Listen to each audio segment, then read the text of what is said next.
Stands it. Hello, good morning. I am Kumar Swami from Telangana State. I am also volunteer for Smile for All. I would like to take up a topic from same region, that is Telangana State. How Telangana State is formed. So it is titled for 12th according to again CBSE, but I would like to teach for Telugu medium students. Okay, now I want to again start explaining in Telangana language, that is again Telugu language. Okay, Telangana రాష్ట్రంగా గతంలో ఇది 29వ రాష్ట్రంగా అవతరించింది. సరే, ప్రస్తుతం ఇది 28వ రాష్ట్రంగానే చెప్పుకోవాల్సి వస్తుంది. ఇందులో మొట్టమొదట మనం తెలుసుకోవాల్సిన అవసరం ఏంటంటే, ఈ తెలంగాణ రాష్ట్రం 1948కి ముందు ఒక ప్రిన్స్లీ స్టేట్, అంటే ఒక స్వతంత్ర రాజ్యంగా, ఒక సంస్థాన రాజ్యంగా ఉన్నటువంటి, భారతదేశానికి స్వతంత్రం వచ్చేసిన తర్వాత, అంటే 1947లో 1948లో జరిగినటువంటి పోలీస్ యాక్షన్ ఫలితంగా, దాన్నే పోలీస్ చర్య అంటారు. ఇది సర్దార్ వల్లభాయ్ పటేల్ యొక్క నాయకత్వంలో, ఆ కాలంలో ఆయనే కేంద్ర హోంశాఖ మంత్రిగా కొనసాగుతున్నటువంటి దశలో ఈ తెలంగాణ ప్రిన్స్లీ స్టేట్, దీన్నే హైదరాబాద్ స్టేట్ అని చెప్పేసి పిలిచేవారు. ఈ హైదరాబాద్ స్టేట్ మీద తీసుకున్న పోలీసు చర్య ఫలితంగా ఈ హైదరాబాద్ ప్రిన్స్లీ స్టేట్ ఇండియన్ యూనియన్లో విలీనం జరిగింది. దాంతో 1948లో ఒక రాష్ట్రంగా భారత ఇండియన్ యూనియన్లో, అంటే మన భారతదేశంలో ఒక రాష్ట్రంగా ఇది అవతరించింది. మరొక అంశం మీ ముందుకు ఎందుకు తీసుకురావాల్సి వస్తుంది అంటే, తెలంగాణ రాష్ట్రంగా లేదా హైదరాబాద్ రాష్ట్రంగా అవతరించిన తర్వాత ఇది కేవలం 8 సంవత్సరాలు, అంటే 1956 వరకు మాత్రమే కొనసాగింది.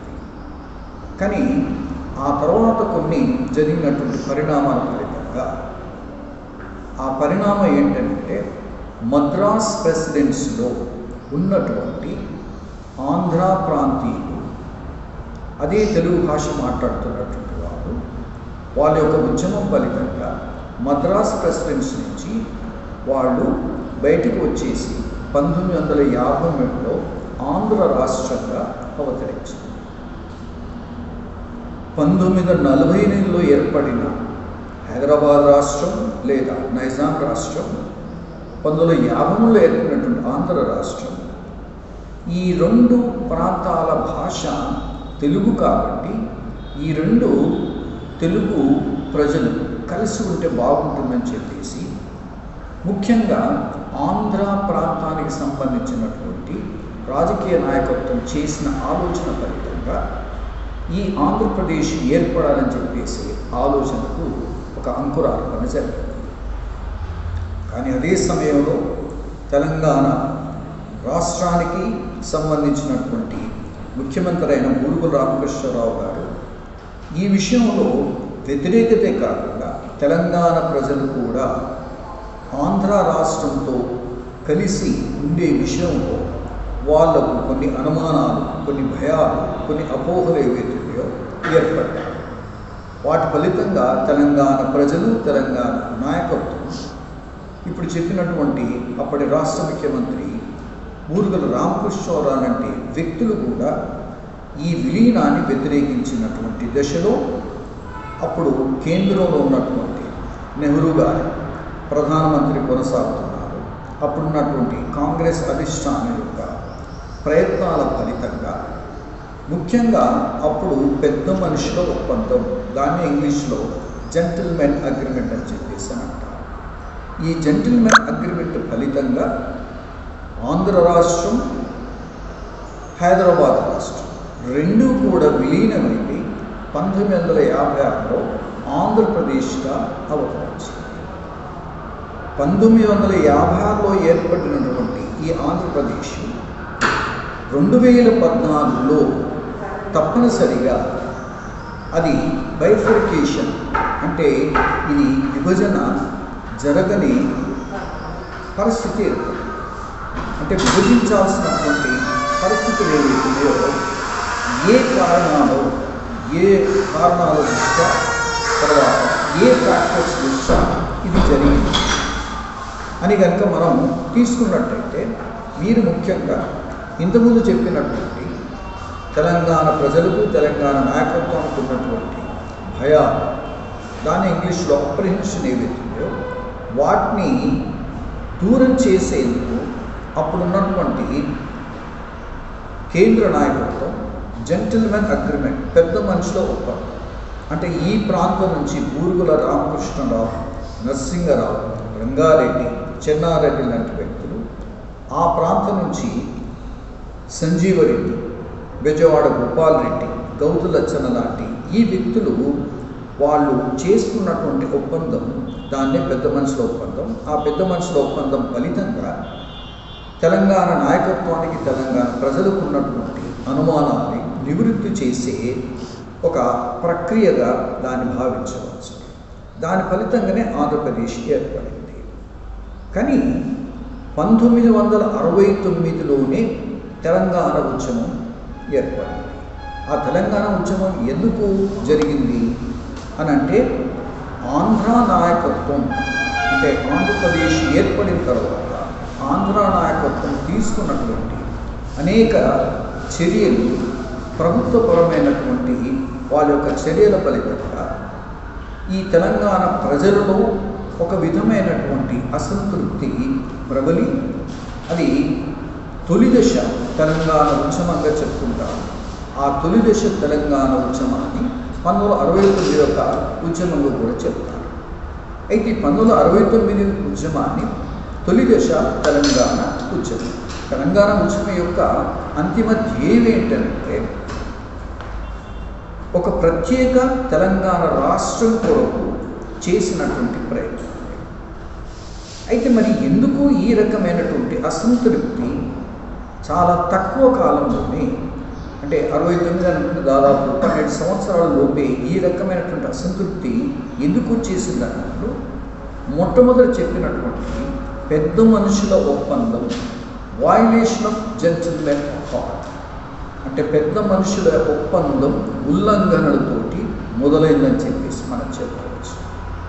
అయితే ఈ పెద్ద మనుషుల ఒప్పందంలో చేర్చున్నటువంటి అనేక అంశాల్లో ఆ రోజులలో తెలంగాణ ఉన్నటువంటి రాజకీయ, సామాజిక, ఆర్థిక పరిస్థితుల్ని దృష్ట్యా ఏం చేశారంటే తెలంగాణ రాష్ట్రం కొన్ని చారిత్రక కారణాల వల్ల అది చాలా వెనుకబడినటువంటి రాష్ట్రంగా చెప్పబడింది. మరి అయినప్పుడు చాలా ఎంతో అభివృద్ధి చెందినటువంటి ఆంధ్ర ప్రాంతీయులు, ఆంధ్ర ప్రజలు, ఆంధ్ర ప్రాంతం ఒకవేళ విలీనమైపోయిందంటే ఈ ప్రజల యొక్క, లేకపోతే ఈ రీజియన్, ఈ ప్రాంతం యొక్క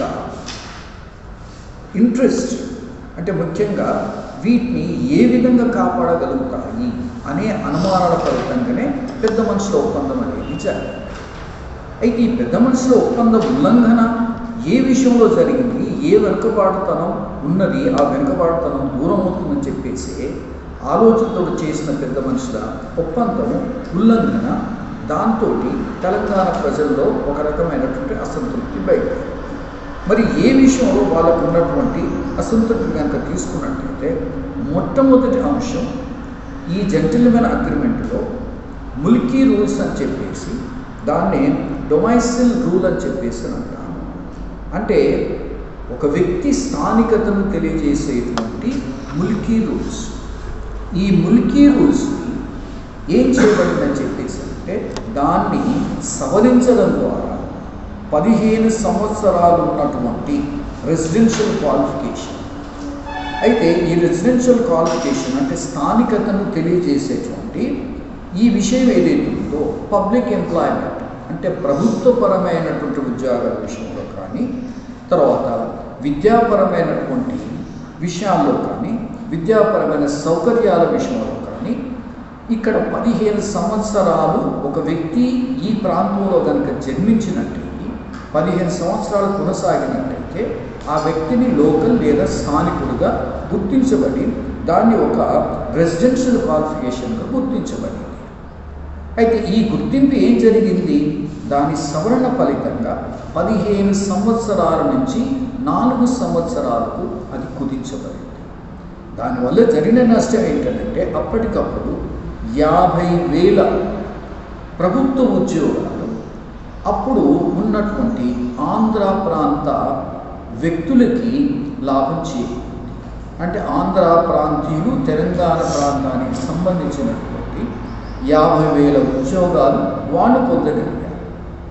మరి దీనివల్ల ఎవరు నష్టపోయారు అంటే వెనుకబాటుతనంతో ఉన్నటువంటి ఈ తెలంగాణ అనేది తెలంగాణ ప్రాంత ప్రజలు, ఇక్కడ తెలంగాణ నిరుద్యోగులు నష్టపోయినట్టుగా మనం భావించాల్సి వస్తుంది. ఇది ఒక అంశం మనం తీసుకున్నట్టయితే, మరొక అంశం ఏంటంటే ఈ అంశాన్ని ఏ విధంగా తీసుకోవాలంటే violation of safeguards. Mulki రూల్స్ని మేము గౌరవిస్తాము, ముల్కీ రూల్స్ని తప్పనిసరిగా అమలుపరుస్తామని చెప్పేసి వాగ్దానం పెద్ద మనుషులో చేసిన ఆ వాగ్దానాన్ని వాళ్ళు ఉల్లంఘించినట్టుగా మనం దీని ద్వారా తెలుసుకోవచ్చు. మరొక విషయం ఏంటంటే హ్యూమన్ డెవలప్మెంట్ నెగ్లెక్టెడ్. నేను ఎంతోమంది చెప్పాను ఈ ప్రాంతం చాలా వెనుకబడిందని చెప్పేసి, అంటే ఈ ప్రాంతంలో నివసించేటువంటి ప్రజలు వెనుకబాటుతారు. ముఖ్యంగా విద్యాపరమైనటువంటి విషయాలు కనుక తీసుకున్నట్టయితే, తర్వాత పేదరిక మిషన్ తీసుకున్నప్పుడు, ఆర్థిక ప్రగతి కనుక తీసుకున్నట్టయితే ఆ కాలంలో వాళ్ళు చేసినటువంటి కొన్ని సర్వే ఫలితాలు మనం పరిశీలించినట్టయితే రాష్ట్రం 1956లో ఏర్పడినా కూడా 1987-88 సర్వే ప్రకారం అప్పటి వరకు తెలంగాణ ప్రాంతంలో 40 దాదాపుగా దారిద్ర్య రేఖ దిగువన, అంటే బిలో ది పావర్టీ లైన్ కిందనే ఉండిపోయారు. అంటే ఆంధ్రప్రదేశ్ ఏర్పడిన తర్వాత తెలంగాణ వెనుకబాటుతనం, తెలంగాణ పేదరికం, తర్వాత తెలంగాణలో ఉన్నటువంటి నిరుద్యోగం ఇవన్నీ కూడా పూర్తిగా సమసిపోతాయి అని చెప్పేసి భావించినటువంటి దశలో ఈ సర్వే యొక్క ఫలితాలు ఏవైతున్నాయో పూర్తిగా నిరాశజనకం. అదే కాకుండా మనం లిటరసీ రేట్ అంటే అక్షరాస్యత కనుక తీసుకున్నట్టయితే దాదాపుగా 37% మాత్రమే నమోదు చేయబడింది. అంటే ఆర్థిక తర్వాత సామాజిక పరమైనటువంటి ఈ పారామీటర్స్ కనుక పరిశీలించినప్పుడు ఆంధ్రప్రదేశ్ ఏర్పడిన యొక్క ఫలితం ఏదైతుందో తెలంగాణ ప్రజలు వాళ్ళు పొందలేకపోతున్నారని చెప్పేసి ఈ గణాంక వివరాలు తెలియచేస్తున్నారు. మరొక విషయం ఏంటంటే తెలంగాణ ప్రాంతం కూడా జీవనదులుగా పేరు పొందినటువంటి, అంటే దక్షిణ ప్రాంత గంగగా పేరొందినటువంటి గోదావరి కానీ తర్వాత కృష్ణ, ఈ 2 నదులు ఈ తెలంగాణ ప్రాంతం యొక్క ఈ నదుల ఒక విధంగా చెప్పాలనుకున్నట్టయితే ఇది ఈ ప్రాంతానికి సంబంధించినటువంటి ప్రజల యొక్క అవసరాలు తీస్తే మాత్రమే, అంటే ఇరిగేషన్ ఫెసిలిటీస్ కానీ, అంటే సేద్యానికి సంబంధించినటువంటి అవసరాలు కానీ, తర్వాత త్రాగునీటి అవసరం ఏదైతే ఉంటుందో ఇవన్నీ తీర్చినాక మాత్రమే మరొక ప్రాంతానికి సంబంధించినటువంటి ప్రజల యొక్క అవసరాలు తీర్చడంలో ఇక్కడ ఇంటర్నేషనల్ సంబంధించినటువంటి కొన్ని సూత్రాల మేరకు ఇది అంగీకరించబడ్డాయి. మరి ఇక్కడ జరిగినటువంటి అంశం ఏంటంటే ఈ విషయంలో కూడా ఇంజస్టిస్ అంటే అన్యాయం జరిగింది. అంటే ఏంటి అనంటే నదుల యొక్క నీళ్లు వీటి పంపకం విషయంలో కూడా అన్యాయం జరిగింది. అందుకు ఉదాహరణ కనుక మనం తీసుకున్నట్టయితే కృష్ణా నది మీద నిర్మించినటువంటి నాగార్జున సాగర్ తర్వాత శ్రీశైలం ఈ 2 ప్రాజెక్ట్స్ కేవలం ఆంధ్ర ప్రాంత ప్రజలకు సంబంధించినటువంటి అవసరాలు మాత్రమే తీర్చగలిగారు. తెలంగాణ ప్రాంతం ఇక్కడ ఉపేక్షించబడింది, తర్వాత నిర్లక్ష్యానికి గురి చేయాలి. మరొక గోదావరి నది ప్రాంతం కనుక తీసుకున్నట్లయితే దాని మీద తలపట్టినటువంటి శ్రీరామ్ సాగర్ ప్రాజెక్టు కూడా అది నత్తనడకకు మారుపేరుగా దాని నిర్మాణం అనేది కొనసాగినట్టు కనిపిస్తుంది. కాబట్టి ఈ నదీ జలాల పంపకం తర్వాత రైపేరియన్ స్టేట్ అంటే నదులు ప్రవహిస్తున్నటువంటి ఆ ప్రాంత ప్రజల యొక్క అవసరాలు తీర్చకుండానే మరొక ప్రాంతానికి తీసుకువెళ్ళేటువంటి ఒక దుర్మార్గపు చర్యగా దీన్ని మనం అభివర్ణించవచ్చు. కాబట్టి ఈ విధంగా ఈ విషయంలో కూడా జరిగినటువంటి ఒక అన్యాయం ఏదైతే ఉన్నదో ప్రజల్లో తప్పనిసరిగా ఏం జరుగుతుంది అని అంటే అసంతృప్తి అనేది మనకు ప్రబలినట్టు కనిపిస్తుంది. మరొక ముఖ్యమైన విషయం ఏంటంటే ఎప్పుడైతే 1972లో ప్రత్యేక ఆంధ్ర ఉద్యమం మొదలైందో ఆ ప్రత్యేక ఆంధ్ర ఉద్యమం యొక్క ఫలితంగా తెలంగాణకు తీవ్రమైనటువంటి అన్యాయం జరిగింది. అది మొట్టమొదట ఏంటి అని చెప్పేసి అనుకుంటున్నప్పుడు తెలంగాణ రీజనల్ కమిటీ, దీన్ని తెలంగాణ ప్రాంతీయ కమిటీ, తెలంగాణ అభివృద్ధి కొరకు ఏర్పాటు చేసినటువంటి ఈ కమిటీ జెంటిల్మెన్ అగ్రిమెంట్లో భాగంగా దాన్ని కూడా రద్దు చేయడం, అదే కాకుండా ముల్కీ రూల్స్ ఏవైతున్నాయో దాన్ని రద్దు చేశారు. ఇవన్నీ కూడా మనం కనుక పరిశీలించినట్టయితే ఏమర్థం అవుతుంది అంటే violation of safeguards, gentlemen account, ఈ అన్యాయాలు ఏవైతున్నాయో ఇవి కొనసాగుతూ పోతుంది. ఇక్కడ ఒక విషయం చెప్పుకోవాలి ఏంటంటే మలిదశ ఉద్యమం ఇది 2001లో ఒక రాజకీయ పార్టీ, దాన్ని రీజనల్ పార్టీ అని అంటారు, తెలంగాణ రాష్ట్ర సమితి ఏర్పడింది.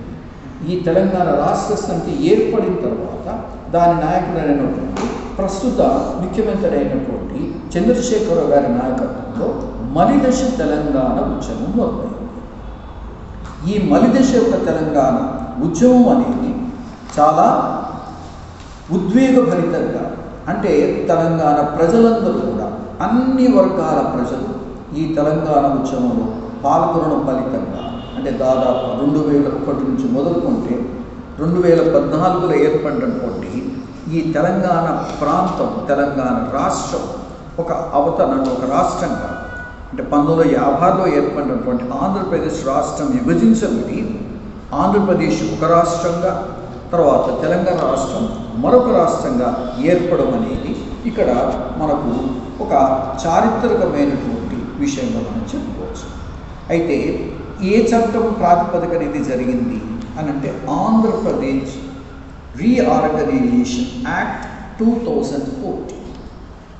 అంటే ఈ యాక్ట్ పార్లమెంటులో దాన్ని ఒక బిల్లు రూపకంగా తీసుకొచ్చేసి ఆ బిల్లును పార్లమెంటు ఉభయ సభలలో దాన్ని పూర్తిగా ఆమోదింపజేసి, అంతకంటే ముందు ప్రొసీజర్ ఏంటంటే రాజ్యాంగంలోని ఆర్టికల్ 3 ప్రకారం తప్పనిసరిగా ఏ రాష్ట్రాన్ని అయితే విభజిస్తారో ఆ రాష్ట్రం యొక్క అభిప్రాయం, అంటే ప్రత్యేక రాష్ట్రంగా ఏర్పాటుకు అనుకూలమా ప్రతికూలమా ఏ అభిప్రాయమైనా పర్వాలేదు, దాని అభిప్రాయం తీసుకోవడం అనేది జరగాలి ఆర్టికల్ 3 ప్రకారం.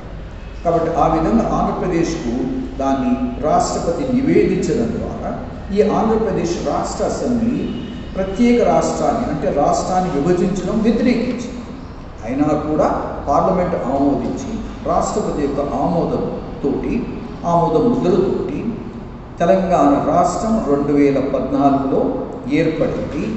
ఆ తర్వాత జరిగినటువంటి ఎన్నికల ఫలితంగా ఏ రాష్ట్రం యొక్క అవతరణ కొరకు పోరాడినటువంటి ఒక ప్రాంతీయ పార్టీ, అనేక జాతీయ పార్టీలు పోటీ చేసినా కూడా ప్రాంతీయ పార్టీ అయినటువంటి తెలంగాణ రాష్ట్ర సమితి ఆ ఎన్నికలలో గెలుపొంది తెలంగాణ ఉద్యమానికి నాయకత్వం వహించినటువంటి ఉద్యమ సారథి చంద్రశేఖరరావు గారు మొట్టమొదట తెలంగాణ రాష్ట్రానికి ముఖ్యమంత్రిగా ఏర్పడ్డారు.